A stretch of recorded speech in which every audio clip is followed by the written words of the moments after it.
I was there the night the Devil went down to Georgia. He wasn't looking for a tune, but a game that could play like a song.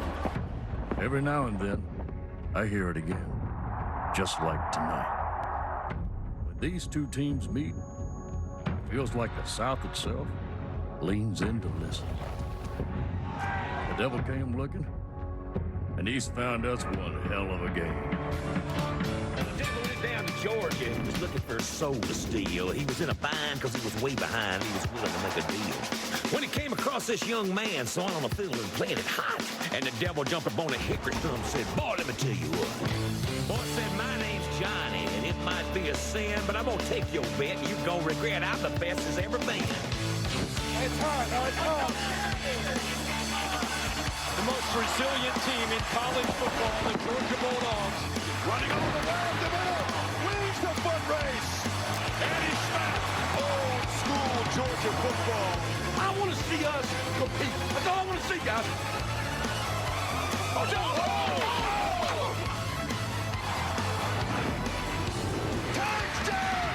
Georgia SEC champions. Nothing is more dangerous than a motivated, angry football team.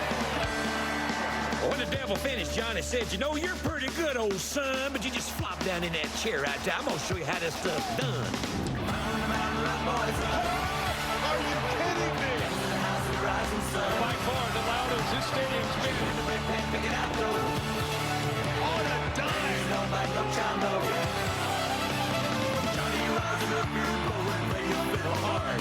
Cause there's the loose in Georgia and the Devil to his card. If you win, you'll get the shiny little way to go. But if you lose, the Devil gets your soul.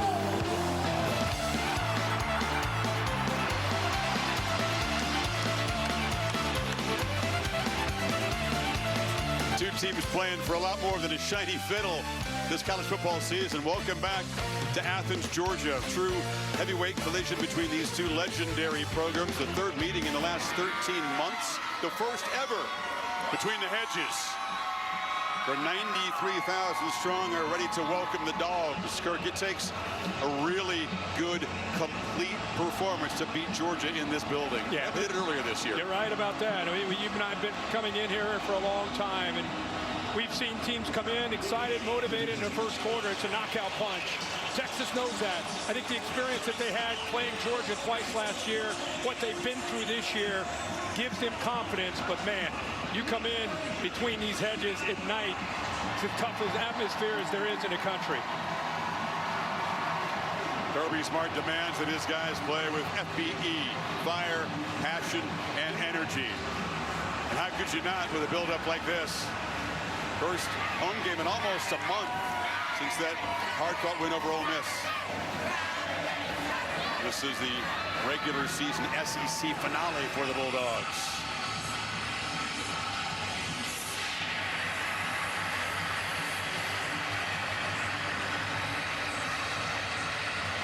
Kirby gave his fired-up speech to the team yesterday. That's the Saban tradition. No doubt in the locker room, just calm, directed instructions before they walk out tonight.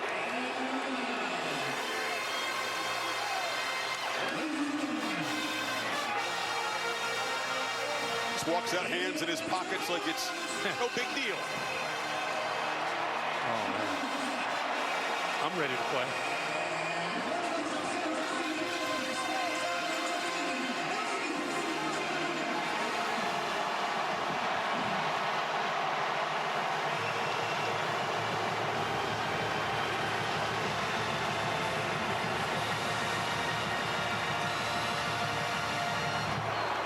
Defending SEC champs need some help to get back to Atlanta, but they're focused squarely on the challenge here tonight.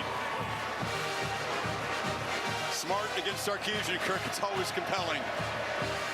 These guys never coached with each other in Tuscaloosa, but they're very friendly, they know each other well, and they love to compete against each other.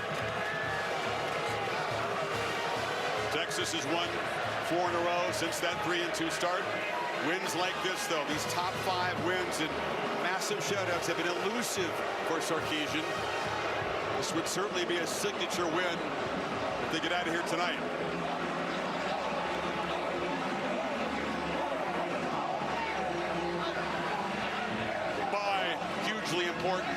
got a chance to refresh and recharge. They were exhausted after that demanding run that they endured.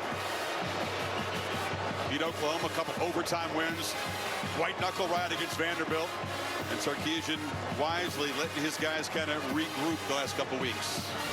Talked about the two games last year in October, the collision in Austin, and Georgia got after Texas. 7 sacks. It was an overpowering performance. Yeah, the line of scrimmage, obviously Jalen Walker, Michael Williams had big nights, and then they had the rematch in Atlanta. And this is, again, what a matchup. We saw the quarterback go down. Gunnar Stockton came in, took a huge hit, provided a spark, but eventually Georgia would prevail in overtime in winning both matchups. The defense, 13 sacks total in those two games. Did lose to Alabama against top 10 opponents. Smart, undefeated here at home. Down to Laura Rutledge. All right, thank you, Chris. Kirby, what is key to Gunnar Stockton and your offense getting off to a fast start? Well, it certainly helps if you can run the ball some, but getting him in rhythm is really important. Sometimes that's his legs, too. And when it comes to Arch Manning, you praised his improvement. How can your defense limit him tonight? Well, we got to do a good job keeping him in the pocket, control the run game. He's a really good player. He's going to make some plays. Good luck. Thank you. Let's go to Holly Rowe with Steve Sarkisian.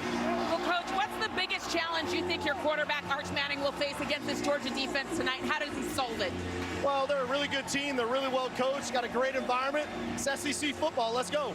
Thank you, Coach. Thank you. Sark will be calling plays momentarily because Georgia won the toss and deferred. So we'll see Arch Manning and this Longhorns offense in this very, very challenging environment. Kirby Smart, mindful, Kirk, that Texas has been starting with electric, explosive plays each of the last two games. So all eyes on Ryan Wingo, number 1 for the Longhorns.